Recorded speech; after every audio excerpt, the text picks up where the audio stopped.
Y volvemos después de ese tema de trueno, fresh, según dice la pauta. Y bueno, como adelantábamos, esta mañana se llevó adelante la segunda audiencia por el juicio por el femicidio de Johanna Ramallo, y Agus Flores, nuestra querida compañera, estuvo ahí presente en una audiencia que la particularidad que tenía es básicamente que Marta Ramallo, la mamá de Johanna, iba a declarar, que también fue una discusión en el marco del juicio. Así es. Hoy, como decíamos recién, en un juicio del cual inició hace 2 semanas, en el Tribunal Oral Federal número 2, uno de los juicios, en realidad, no hay más de un juicio, por la causa de Johanna Ramallo, por el narcofemicidio de Johanna Ramallo. En este caso, esta causa, vale la redundancia, tiene que ver más concretamente con lo que tiene con la venta de estupefacientes y básicamente la facilitación y la explotación sexual y más que nada la prostitución ajena, es como el término legal jurídico. Hay otra causa que también está actualmente con el juez Ramos Padilla, del cual también hubo hoy una relación, así que ahora lo voy a mencionar más en profundidad. Pero no es menor ese dato de que hay 2 juicios sucediendo, 2 procesos judiciales en realidad. Este ya está en un momento de juicio oral y público, que es, como decía, que inició hace 2 semanas. Hoy en segunda audiencia, sí, arrancó y terminó con la audiencia, con la declaración, de Marta Ramallo, la mamá de Johanna, quien con mucha fuerza y mucha templanza ingresó a hacer declaración en frente de los 8, no de los 8 imputados, sí de los imputados que estaban en la sala, que eran menos porque había uno que estaba en el servicio penitenciario, estaban participando, no me sale la palabra, por Zoom. No sé por qué pedido, algo que no se explicó demasiado tampoco en el juicio. Entiendo que es uno de los imputados que tiene problemas de salud, entonces podría tener que ver con eso. Y una de las imputadas también, Erika, que participó en la primera instancia, se acercó, estuvo ahí en la sala de donde sucedió la audiencia, pero sufrió una descompensación minutos antes de arrancar. Y fue a ser asistida y luego fue al servicio penitenciario, volvió al servicio penitenciario, así que no pudo formar parte y no estuvieron presentes ahí para escuchar a Marta, que no me parece menor, porque uno claramente en esos momentos donde alguien tan importante para la causa como es la madre de quien ha sido asesinada y todas las personas que están sentadas en esos banquillos serían claramente cómplices de mínima, cómplices de su asesinato. Lo único que espera uno es que estén ahí sentados escuchando lo que Marta relataba. En un breve resumen, Marta fue consultada, pero también, gran parte del relato lo hizo un poco por cuenta propia, contando en primera instancia cómo fue la última vez que le vio a Johanna, que recomiendo. Hay una buena nota de pericia sobre que le hacen una crónica. Es una crónica, le hace una entrevista a Marta donde cuenta un poco más detalladamente cómo fue ese último día donde la vio, un día donde ya la veía claramente, con muchos problemas encima, claramente teniendo que ver con sus consumos problemáticos, pero también con las personas que la rodeaban, ya viendo el día anterior de su desaparición, que había sido internada en el Hospital San Martín por una sobredosis, de la cual nunca recuperó un teléfono, de la cual se fue del hospital en contra de la indicación médica. Hubo una denuncia por eso, la policía no investigó. Hay un montón de irregularidades que ya hoy Marta relataba que ya comenzaba a ver claramente hace tiempo en la vida de Johanna, y que en lo que ella podía intervenir lo hacía, pero cuando también esa responsabilidad caía básicamente, como en este caso que decía recién, por ejemplo, en una comisaría que investigue, o en otros espacios o otros estrados públicos, la realidad es que no se investigaba, no se ayudaba o no se asistía a Johanna como debía hacerlo, por ya ser parte, ¿no?, de esta red como ellos llaman esta red prostituyente, Ujú. de la cual estos imputados, como decíamos recién, formaban parte. Así que un poco, bueno, arrancó la declaración por ese lado, luego también por retratar un poco la vida de Joana antes de sus consumos problemáticos, porque también es un poco lo que Marta, al final de la audiencia, compartía con quienes estaban también afuera de la sala, que es que ella hoy, y a través de este juicio, no solamente quiere conseguir justicia, ¿no? Y conseguir la verdad de lo que le sucedió a Joana, sino también traer la memoria de Joana, pero una Joana no como la describe la policía, no como la describen los imputados, no como la describe todo ese sector que claramente fue partícipe de su narcofemicidio, ¿no? Que ella lo marcaba muy tajantemente, o sea, a la hora de recorrer comisarías, digo, se la ninguneaba diciendo que, bueno, esa negra, esa Ujú. puta, si iba con un novio y que ya iba a volver, tratando de claramente desviar la intención de Marta de seguir buscando a su hija y además claramente bajo una estigmatización y una violencia muy concreta que Marta desde un primer momento tuvo la valentía de denunciar. Pero bueno, trayendo todo eso, Marta decía que claramente también es momento de que haya memoria, una memoria real sobre quién era Joana. Entonces, bueno, retrataba un poco también eso, quién era, ¿no? Digo, los sueños que tenía, la forma que, sus actitudes, su relación, digo, con ella, con su familia, con su hija. Entonces, bueno, creo que también un poco humanizó a Joana y eso, bueno, un poco en los ojos de los imputados también uno hubiese esperado que hubiese un reflejo, pero bueno, Y no. fue medio complejo. Pero sí. Eh, No, siempre sí. es algo que hemos remarcado cuando charlábamos del caso de Joana, pero también de otros casos que tienen que ver con femicidios, transfemicidios. ¿Qué es esto? Primero, un poder judicial sumamente patriarcal, ¿no? Que tiene muchos prejuicios patriarcales, ¿no? Después, bueno, una policía que también, digo, con el feminismo se ha discutido, bueno, que hoy existe una comisaría de la mujer que tenga agentes especializados y que incluso se haya ido más lejos, como decir, bueno, todo el cuerpo policial tiene que tener una capacitación para saber que si hay una denuncia por una desaparición no es una cuestión de responder ya volver o volver mañana si no te contesta, sino de actuar. También lo que sucede con el caso de Joana Ramallo es que hay una convivencia, ¿no? Y eso también se ha denunciado a lo largo de todos estos años, porque el crimen, la carátula por la que se pelea es esto, un narcofemicidio, ¿no? Y Sí. las estructuras de las redes de trata del narco subsisten porque hay convivencia tanto de la justicia como del poder político, como Sí. del poder policial. Entonces, bueno, nada, de estos años Sí. también Marta ha sido víctima de eso, de los intentos de acallar, ¿no? Y denunciar esta complicidad. Eh, y después, bueno, lo complejo que debe ser, y lo hemos visto cuando fue el juicio por Emilio Escamaita Curi, de estar presente viéndole las caras a los responsables, ¿no? Ni hablar. Sí, no, bueno, sí, se vivía un clima muy tenso en la sala, claramente, muy distinto a la primera audiencia. Esta segunda audiencia claramente estaba todo en silencio, todos muy atentos a las palabras de Marta. Los imputados, excepto una de las imputadas, que es del grupo de las viejas, las que regenteaban Ujú. básicamente a Joana y a todas las pibas que estaban en la zona roja.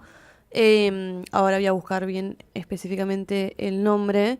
Excepto ella que la miraba fijamente, incluso como desafiándola a Marta.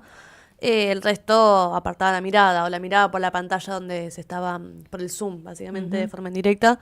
Pero creo que eso también fue algo a remarcar, más que nada, bueno, la audiencia anterior, donde también mucha parte de la familia de Joana Ramallo también se sintió como bastante ofendida por miradas, por comentarios, o sea, se veía el cuchilleo, las risas de los imputados, eh, claramente sintiéndose amparados por una impunidad.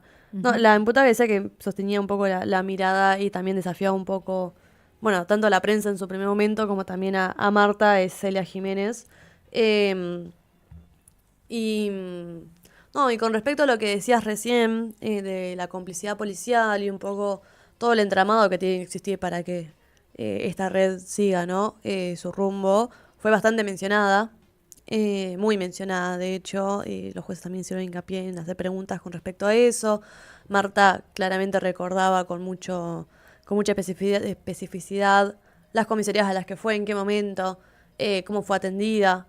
Entonces, bueno, te hizo un proceso también de descripción de ello para que quede ahí bien plasmado que es parte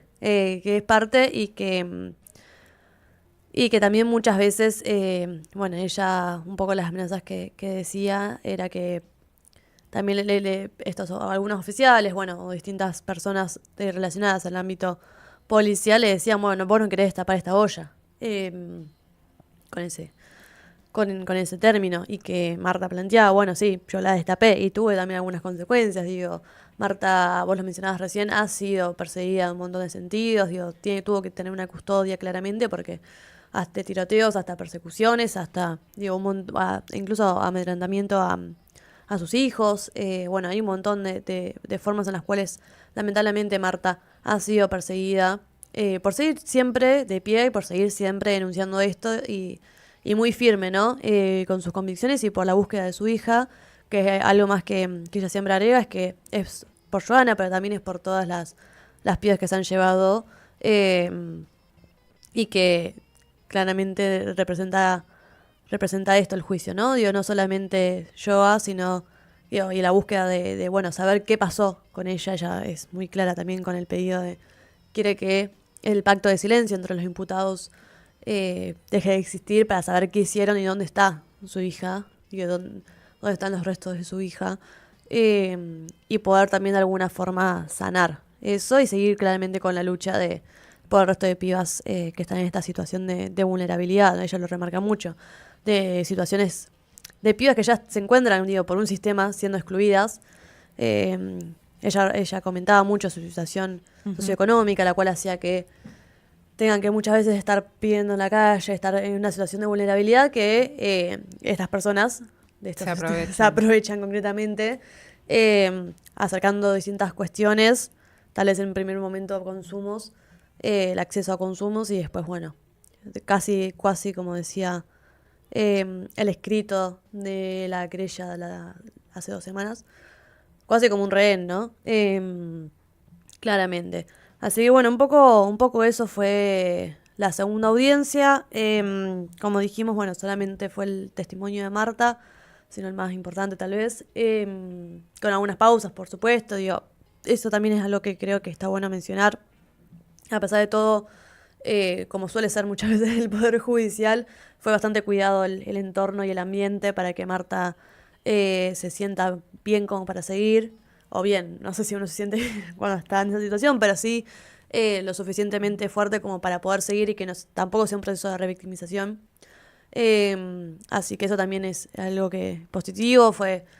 No se transmitió por YouTube como la semana pasada, pero bueno, pues también ya tiene que ver un poco ahora esta instancia del juicio con respecto a los testigos y lo que pueden llegar a decir y que a favor o en contra, o sea, eso puede jugar a favor o en contra para alguno de los lados, entonces entiendo que es por eso que ya no se transmite más por YouTube. Sí, la prensa pudo pasar, sí, estuvieron las puertas abiertas, la sala estaba explotada.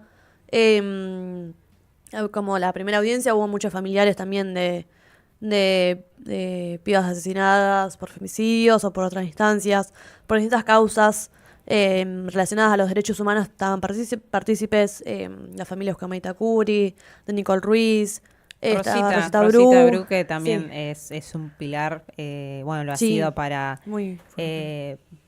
Euge, la mamá de Emilia, como lo ha sido para Marta, y particularmente, bueno, cuando se estaba buscando a Joana y se encuentran restos en Berisso, es Rosita la que da el aviso porque, bueno, ella concretamente hoy está pendiente de encontrar claro, a su hijo, a Miguel Bruno. a Miguel. Entonces, bueno, ella fue una de las que primero se anotició de esto y bueno, después cuando siguieron apareciendo los restos también. Sí. Nada, y ha estado muy pendiente. Y bueno, Sí. y es un poco esto, ¿no? Esta red que se construye entre, sobre todo madres, digo, hay también padres, pero Sí, bueno, de sobre hecho todo también madres hoy, que hoy están ahí. participó el hermano de Santiago Maldonado, Sí. también se acercó hoy. Lo vi. Si entran Sí. al Instagram de Radio Trinchera o Revista Trinchera, van a encontrar la cobertura que estuvieron haciendo Martín Nieva Nievas, sí. y Male Fiori, que bueno, son parte del equipo fotográfico Así es, de muy buen Trinchera. trabajo hacen. Unas fotos muy lindas y la verdad que retratan un poco lo que es esto, ¿no? Los abrazos, de lo que habrá sido.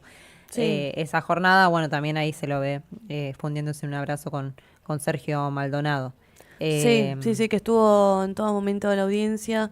Bueno, también como siempre, digo, también se acercan funcionarios de la Subsecretaría de Derechos Humanos, del Ministerio de Justicia y Derechos Humanos de la Provincia de Buenos Aires, del Ministerio de Mujeres y Diversidades de la Provincia de Buenos Aires, la Secretaría de Género de La Plata, también de la Universidad, de la Facultad de Periodismo y Comunicación Social, bueno, muchas organizaciones sociales, políticas, movimientos feministas, claramente es, y volvemos a marcar como la semana, sí, como hace 2 semanas. Es un juicio que creo que atravesó concretamente a la militancia platense, pero a todo el pueblo platense, porque se hizo mucho ruido, creo, en Ujú. ese momento. Y esto, y creo que, como decía hoy Marta, creo, destapó la olla de algo que ya se sabía. Digo, todo el mundo habla digo, más allá de de la discusión de prostitución, de trabajo sexual, de la zona roja que sucede ahí, se sabe que hay cosas que no están bien ahí, que hay una complicidad policial, que hay una complicidad claramente estatal, y que por algo se siguen llevando a las pibas y siguen lamentablemente habiendo más Joanas. Y que un poco la idea de este juicio es que, bueno, demuestre que eso tiene que parar y que tiene que parar ya. Así que bueno, un poco... bueno, ahí estamos, entiendo, viendo imágenes, esos de la la audiencia primera anterior, audiencia. no es Ujú. de esta. Eh, si todo sale bien, mañana debería salir la nota de la segunda audiencia. Mientras tanto, eso, vayan a Mientras repasar la de tanto, primera. sí, pueden repasar la primera que recién veíamos imágenes. Por lo pronto, hay fecha para una próxima Y audiencia. sí, eso. La próxima audiencia sería también en 15 días, el 13 de junio. Ahí tendríamos, la verdad es que tengo que terminar de chequearlo porque se dio a entender eso, pero me gustaría chequearlo porque el juez usa una palabra medio rara. Pero sería virtual, entiendo. Ahí va. Él dijo como telemáticamente y es rara esa palabra. Telemáticamente suena a Suena, virtual. suena virtual, pero no sé si existe esa palabra tampoco. Existe esa ¿Sí? palabra. Ah, Sí. bien, yo solo Lanus, soy una antigua. No, o al telemáticamente. revés. Telemáticamente. Bueno, sí, va a ser telemáticamente. ¿Qué Así dice que la va a RAE? ser virtual, lamentablemente. A menos que, no sé, en algún momento nos llevemos la sorpresa de que tal vez se pida, no lo sé, eh, pasar a la presencialidad. Es algo que deberá ver quienes quienes defienden, quienes son la querella y defienden a la familia de Joana Ramallo. Eh, y bueno, y se seguirá claramente con el resto de audiencias. También se habló algo sobre un nuevo imputado, eh, que también está como a confirmarse, entiendo. Así que bueno, tal vez haya también más noticias en el medio. Así que esperaremos. Y también cuando, lo último que digo, cada vez nos acercamos también a un nuevo aniversario Ujú. de la desaparición de Joana, que va a suceder justo en medio del juicio, si no me fallan las cuentas, por la cantidad de testigos y las audiencias que van a hacer, que en teoría van a ser bastantes y encima son cada 15 días, así que debería más o menos seguir cuando se cumplan 9 ya, ¿o no? Sí, Sí. 9 años. 9 años Son 9 años. de la Sí. desaparición. Así que bueno, eso ha sido todo Bien, por ahora. bueno, quédense, ya saben, se viene una segunda crónica de esta segunda audiencia por el juicio de narcofemicidio de Joana Ramallo. Desde Ah, acá, perdón, lo último que yo dije, al principio arranqué con eso, con a que iba a ver, hacer mención. Eh, Algo también que pidieron las abogadas de Marta, bueno, Silvina Perugino, una de ellas, del cuerpo de abogadas, es que la declaración de Marta se remita a la causa que lleva Ramos Padilla, que esta que decía, que tiene mucho, que es específicamente sobre el femicidio bien. de Joana. todavía no se lo ha caratulado como Como quiere, femicidio. Ujú. no, como narcofemicidio, que Ahí en va. realidad es la carátula que por la cual pide la familia de Joana y la militancia, porque hace alusión también, ¿no? a este ámbito que decíamos, de que claramente hay una cuestión ahí que tiene un marco y que tiene un contexto que es en medio bueno, claramente un sistema de trata y sí, de narcos. Eh, Así que bueno, también avanzaría esa causa un poco también con los testimonios que vayan saliendo de este juicio. Eso Excelente. sí, eso ahora sí es todo. Buenísimo. Bueno, desde acá vamos a seguir bancando esta causa y exigiendo justicia por Joana, que es una forma también de exigir justicia por todas las víctimas de las redes de trata, del narco, del patriarcado, básicamente. Nos vamos a escuchar un tema y enseguida volvemos.